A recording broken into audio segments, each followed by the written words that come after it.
بسم اللہ الرحمن الرحیم۔ جانڈلو ٹی وی چینل کے دیکھنے والے تمام احباب توجہ سے سنیے گا۔ اللہ تبارک و تعالی آپ کا اور میرا حامی و ناصر ہو۔ آج جناب میں آپ کو بتانے جا رہا ہوں کہ ایسا کام کرنے سے جنت واجب ہے۔ دعا ہے کہ اللہ پاک ہم سب کو جنت میں جگہ عطا فرمائے۔ پیارے اور محترم بھائیو توجہ سے سنیے گا۔ حضور علیہ السلام کا فرمان، حضور علیہ السلام نے ارشاد فرمایا کہ جو عیدین کی راتوں میں قیام کرے اس کا دل نہ مرے گا۔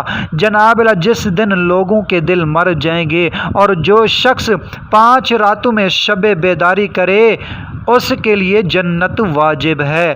اور وہ 5 راتیں کون سی ہیں؟ پیارے اور محترم بھائیو توجہ سے سنیے گا۔ نمبر 1 ذی الحجہ کی 8ویں رات، نمبر 2 ذی الحجہ کی 9ویں رات، نمبر 3 ذی الحجہ کی 10ویں رات۔ پیارے اور محترم بھائیو اسی طرح نمبر 4 شعبان کی 15ویں رات یعنی شب برات، اسی طرح نمبر 5 عید الفطر کی رات۔ دعا ہے کہ اللہ تبارک و تعالی ہم سب کو عمل کرنے کی توفیق عطا فرمائے۔ یہ احادیث مبارکہ سنن ابن ماجہ میں موجود ہے، حدیث نمبر 1782